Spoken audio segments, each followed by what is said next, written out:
სამი ახალგაზრდის მკვლელობასა და ერთი მათგანის დაჭრაში ბრალდებულის დავით კუბლაშვილის საცხოვრებელ სახლს ამ დროისათვის სამართალდამცავები იცავენ. სოფელ ყარათუბნის მაცხოვრებლები დაკავებულისა და მისი შვილის გადაცემას და ლინჩის წესით გასამართლებას მოითხოვენ.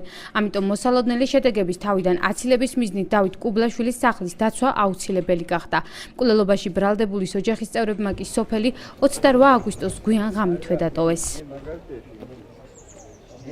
პოლიცია იცავს მის ანუ ახლა სოფელი აღელვების ნიადაგზე ვითხოვს რომ გადმოგვეცესო რა სოფელი თითქმის მთელი მოსახლეობა ითხოვს რომ გადმოგვეცეს და შესაბამისად ჩვენ გავუსწორდებით ლინგვისტური წესით, მაგრამ როგორც ჩანს კანონის ფარგლებში უნდა რომ დასაჯონ შესაბამისი კოდექსის მუხლის თანახმად. ადიგენში სოფელ ყარათუბნის გზაზე მკვლელობა 28 აგვისტოს საღამოს მოხდა. 1970 წელს დაბადებული დავით კუბლაშვილი სამართალდამცავებმა შემთხვევით რამდენიმე წუთში ცხელ კვალზე დააკავეს. იგი ჩადენილ დანაშაულს აღიარებს. გამოძიებამ დაადგინა, რომ დაკავებულმა ადიგენის მუნიციპალიტეტში სოფელ გორგულის ხიდთან ურთიერთშელაპარაკებისას მისივე მფლობელობაში არსებული სანადირო თობით სასიკვდილო ჭრილობები 27 წლის ვაჟა ნარიმანიშვილს, 20 წლის გიორგი სირბილაძესა და 25 წლის ბორის სირბილაძეს მიაყენა.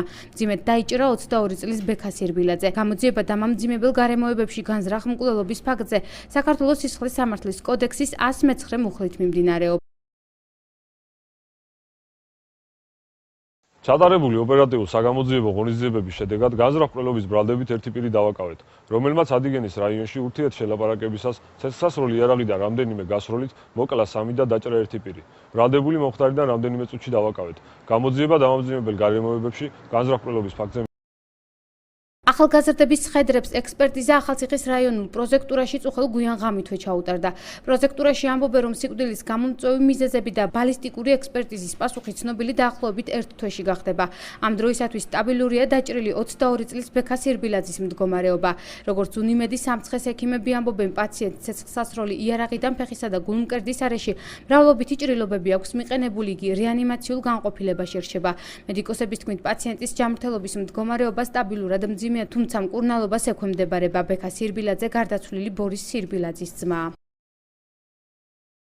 პაციენტი შემოყვანილი იქნა ჩვენს კლინიკაში 28 რიცხვში 22 საათსა და 18 წუთზე მრავლობითი ცეცხლსასროლი ჭრილობებით სხეულის არეში.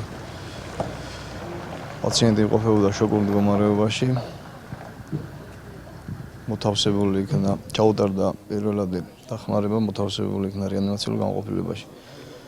ამჟამად პაციენტის სიცოცხლე საფრთხე არ ემუქრება. ექიმები ყველანაირად ცდილობენ, რომ იქ გადაარჩინონ რა, ნახოთ ალბათ რა იქნება ერთი დღეს არის, დღევანდელი დღეა, დილამდე ნახოთ როგორ იქნება იმის მდგომარეობა. არაადეკვატური უნდა ყოფილიყო ადამიანი, რომელმაც ეს გააკეთა რა. ეს სუბუქად რო ვთქვათ რა, რბილად რო ვთქვათ ასეთი რამე რა. მე ახლა სიტყვებსაც ვერ პოულობ რა უნდა ვთქვა რა. ამ 28 აგვისტოს მარიამობის დღესასწაულზე ესეთი რაღაცა ადგენი მე ვფიქრობდი რომ ეს ვფიქრობდი კი არა, საერთოდ ყოველთვის ამაზე ვამაყობდი რომ ერთ-ერთი ყველაზე არაკრიმინალური რაიონია ეს. გარდაცვლილი ახალგაზრდების ოჯახის წევრები და ახლობლები მეცხრე არხთან ამბობენ, რომ მათ 28 აგვისტოს მარიამობის დღესასწაული აღნიშნეს, შემდეგ დაბაში ლუდის დასალევად წავიდნენ. გზაში სიტყვიერი შელაპარაკების შემდეგ ერთ-ერთმა მათგანმა დასახმარებლად მამას დავით კუბლაშვილს დაურეკა, რომელიც ადიგენში მიმოვალ ბიჭებს სოფელ გორგულის ხიდთან დახვდა და ცეცხლსასროლი იარაღიდან მრავლობითი სასიკვდილო ჭრილობები მიაყენა. სამი ახალგაზრდა ადგილზე გარდაიცვალა, ერთი კი დაიჭრა. ადგილობრივები იმასაც ამბობენ, რომ შემთხვევის დროს ბრალდებულს ერთ-ერთმა პოლიციელმა მიუსწრო, რომელმაც მეოთხე ახალგაზრდის მკვლელობის მცდელობაში კუბლაშვილს ხელი შეუშალა. ყარათუბნელების თქმით, შემთხვევამდე გარდაცვალებისა და ბრალდებულს შორის დაპირისპირება არ ყოფილა. რაზე იკამათეს ახალგაზრდებმა, ეს ახლობლებისთვის უცნობია.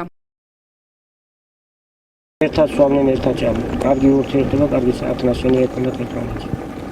უბრალოდ მაგიდასთან შელაპარაკების და რა ვიცი, რასთან დაკავშირებით რამე. 9 საათზე მოხდა ეს ამბავი და რო დამირეკა ადიგენში ვარ, მამა ბიჭები ჩემი ძმაკაცებთან ერთად კეიფობ, პივასვავ. ფრთხილად იყავი, შვილო მეოთხარ დალია და გადის სახლში მე. ეგ 11 საათი იყო. მოვიდნენ ჩემთან რომ ასე-ასეაო, ვაჟი ყავს. ავარია შეემთხვა, ფეხი აქ მოტეხილიო და ვიცი რომ ფეხს რო გეტყვიან მოტეხილი ის მკვდარია. ესე იგი, ვინცა ვისთანაც კამათი მოუვიდა, იმან დაურეკა, როგორც ვიცი, გადმოცემით მამას. რაღაც აკამათება მომივიდა. ეს მამაც ყოფილა რაიონში თვითონ. მე გამოსულა იქიდან სოფელში, შეიარაღებულა რაღაც ვინჩესტერი თუ რაღაცა და მოგლა 3 ბავშვი. ესე 2 ჩემი ბიძაშვილი, ერთი მეზობელია. მეოთხე სამანტყოფოში წევს. ყარათუბნელი ახალგაზრდების მკვლელობაში ეჭვმიტანილი დავით კუბლაშვილი ადიგენის საჯარო რეესტრის უფროსის თანამდებობაზე მუშაობდა. ამჟამად იგი სამცხე-ჯავახეთის სამხარეო მთავარი სამმართველოს წინასწარი დაკავების იზოლატორშია მოთავსებული.